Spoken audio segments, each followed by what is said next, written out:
Hello everyone, इस video के अंदर हम पढ़ने वाले हैं capacitance of A parallel plate capacitor with dielectric slab. कि हमारे पास एक पैरेलल प्लेट कैपेसिटर है और उसके थोड़े से पार्ट के अंदर एक डाइलेक्ट्रिक स्लैब इंसर्ट करेंगे तो उसका कैपेसिटेंस क्या होने वाला है। ठीक है, तो देखो मान लेते हैं कि हमारे पास एक पैरेलल प्लेट कैपेसिटर है जिसकी पहली प्लेट बैटरी के पॉजिटिव टर्मिनल से कनेक्टेड है और पोटेंशियल हम V अप्लाई कर रहे हैं, तो इसके अंदर पॉजिटिव चार्ज क्या होने वाला है, स्टोर होने वाला है। ठीक है, और दूसरी प्लेट के ऊपर नेगेटिव चार्ज आएगा और वो ग्राउंड से कनेक्टेड होगी। ठीक है, तो पहली प्लेट का एरिया क्या रहने वाला है, ए, और दूसरी का भी एरिया क्या होगा, कैपिटल ए, और सरफेस चार्ज डेंसिटी कितनी होगी, दोनों की सिग्मा, और दोनों में चार्ज कितना स्टोर होगा, तो वो क्यू चार्ज इनमें स्टोर होने वाला है। क्लियर है, तो यहाँ पे पहली प्लेट में पॉजिटिव चार्ज है और दूसरी पे क्या है, नेगेटिव चार्ज है, और दोनों प्लेट के बीच का सेपरेशन कितना होगा, वो होगा डी। क्लियर है, दोनों प्लेट का एरिया ए है और डिस्टेंस कितनी है दोनों के बीच की, वो है स्मॉल डी। ठीक है, और इसके अंदर इलेक्ट्रिक फील्ड कैसे जाने वाला है, तो ये पॉजिटिव टू नेगेटिव क्या जाएगा, इलेक्ट्रिक फील्ड जाएगा जो एयर में कितना होगा, ई नोट। ठीक है, अब अगर दोनों प्लेटों के बीच में एक डाइलेक्ट्रिक स्लैब अगर हम पुट कर देते हैं जिसकी थिकनेस कितनी होगी, डिस्टेंस कितनी होगी, वो होगी टी। तो टी थिकनेस की अगर कोई डाइलेक्ट्रिक स्लैब इसके अंदर पुट करते हैं और वो क्या होने वाली है, नॉन पोलर, और यहाँ पे इलेक्ट्रिक फील्ड है पॉजिटिव टू नेगेटिव। तो हमें पता है कि किसी नॉन पोलर डाइलेक्ट्रिक को यूनिफॉर्म इलेक्ट्रिक फील्ड के अंदर रखते हैं तो उसका क्या होता है, डाइलेक्ट्रिक पोलराइजेशन हो जाता है, यानी नॉन पोलर पोलर में कन्वर्ट हो जाता है। कि पॉजिटिव और नेगेटिव के सेंटर क्या थे, एक थे, और इनका डाइलेक्ट्रिक पोलराइजेशन होने की वजह से क्या हो गए, पॉजिटिव और नेगेटिव क्या हो गए, अलग अलग हो गए। पॉजिटिव के पास नेगेटिव आ गया और नेगेटिव के पास पॉजिटिव आ गया। क्लियर है यहाँ तक, कि यहाँ पे आपके पास पहले से यूनिफॉर्म इलेक्ट्रिक फील्ड था प्लेट पे पॉजिटिव टू नेगेटिव, उसकी वजह से इसका क्या हो गया, डाइलेक्ट्रिक पोलराइजेशन हो गया, और इसके अंदर इलेक्ट्रिक फील्ड आएगा वो क्या आने वाला है, इस ई नोड के अपोजिट डायरेक्शन में आएगा जिसको हम क्या बोलेंगे, ईएम। क्लियर है यहाँ तक, तो हमें इस पैरेलल प्लेट कैपेसिटर का जब हमने डाइलेक्ट्रिक स्लैब इसके अंदर इंसर्ट कर दी तो इसका कैपेसिटेंस निकालना है। क्लियर है, तो देखो इसका कैपेसिटेंस कैसे आएगा, तो हमें पता है कैपेसिटेंस होता क्या है, कैपेसिटेंस का फॉर्मूला होगा C equals to Q by V, charge per unit potential. कि आपने इसके अंदर कितना चार्ज स्टोर करवाया और उस चार्ज की वजह से कितना पोटेंशियल जनरेट हुआ, कितना डेवलप हुआ। क्लियर है, तो देखो डाइलेक्ट्रिक स्लैब की वजह से चार्ज कितना स्टोर हुआ उसके ऊपर तो कोई फर्क नहीं पड़ेगा, चार्ज तो क्या रहेगा, सेम रहेगा, और वो कैसे निकालेंगे, सरफेस चार्ज डेंसिटी से। तो यहां से मैं बोल सकता हूं कि we know that surface charge density क्या होगी,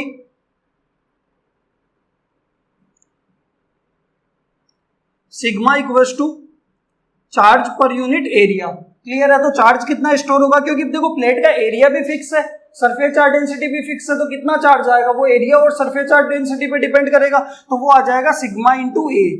ये हमारे पास किसकी वैल्यू आ गई, चार्ज की। अब हमें क्या निकालना है, पोटेंशियल की वैल्यू निकालनी है, और चार्ज और पोटेंशियल की वैल्यू यहाँ पुट कर देंगे तो कैपेसिटेंस आ जाएगा।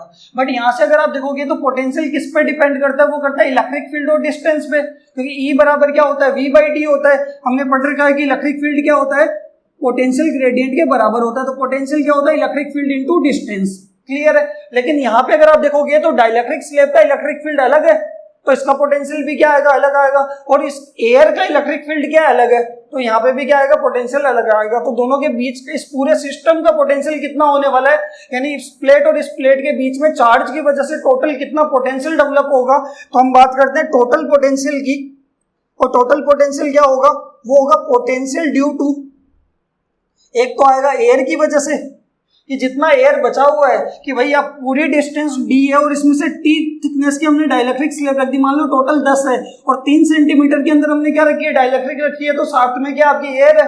तो यहां से अगर आप देखो एयर का पोटेंशियल और प्लस पोटेंशियल किसका होगा, potential due to dielectric slab.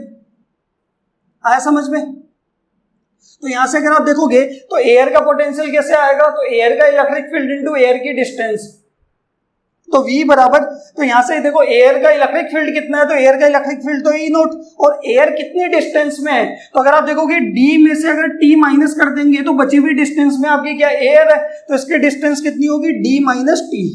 बताओ क्लियर है। सेम अगर आप देखोगे डाइलेक्ट्रिक स्लैब का इलेक्ट्रिक फील्ड कितना है, EM, और इसकी डिस्टेंस या थिकनेस कितनी है, T, तो ये आपके पास पोटेंशियल आएगा। और हमें पता है कि दो प्लेटों के बीच में जब एक में पॉजिटिव चार्ज है और दूसरे में नेगेटिव चार्ज है तो इलेक्ट्रिक फील्ड कितना आएगा, सिग्मा अपॉन एप्सिलॉन नॉट, अगर एयर है तो, और मीडियम है तो कितना होगा, सिग्मा अपॉन एप्सिलॉन m। यानी हम लिख सकते हैं कि अगर दो प्लेटें हैं, ये पहली प्लेट है, इसमें पॉजिटिव चार्ज है और इसी के पैरेलल के अंदर क्या आपके पास दूसरी प्लेट है और इसके अंदर कैसा चार्ज है, नेगेटिव चार्ज है, और दोनों की सरफेस चार्ज डेंसिटी कितनी है, सिग्मा। तो बीच में इलेक्ट्रिक फील्ड कितना आएगा, sigma upon epsilon not.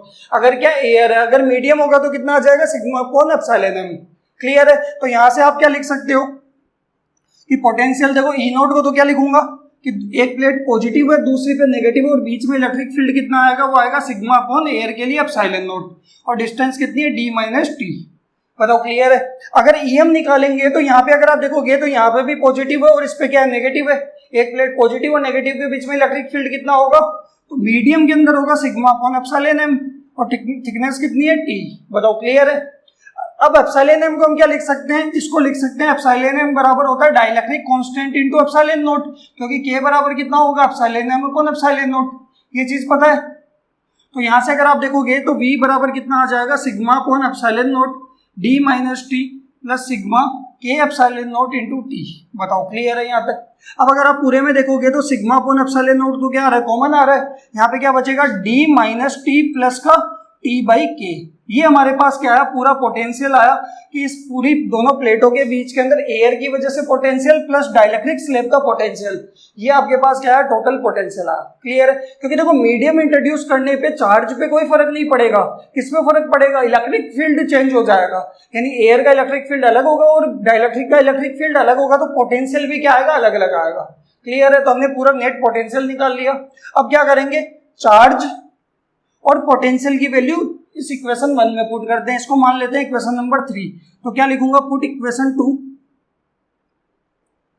And 3 in equation 1। और अगर देखो यहाँ पे पुट करेंगे तो C बराबर इक्वेशन 1, तो चार्ज तो कितना है, सिग्मा है, चार्ज की वैल्यू तो कितनी होगी, सिग्मा है। और यहाँ पे क्या लिखूंगा, sigma upon epsilon not D minus का टी प्लस का टी बाई के, और सिग्मा से सिग्मा तो कैंसिल हो जाएगा और एप्सिलॉन नॉट कहाँ चला जाएगा, ऊपर। तो कैपेसिटेंस कितना आएगा, A epsilon not D minus T plus का टी बाई के। ये आपके पास क्या आने वाला है, कैपेसिटेंस आने वाला है, जिसमें ए तो क्या होने वाला है, area of plate, epsilon not क्या होने वाली है, permittivity of free space, D क्या है, दोनों प्लेटों के बीच का सेपरेशन, टी क्या होगा, थिकनेस ऑफ डाइलेक्ट्रिक स्लैब, और के क्या होगा, डाइलेक्ट्रिक कांस्टेंट। बताओ क्लियर है यहाँ तक। ठीक है। इसके स्पेशल केस की भी हम बात करते हैं।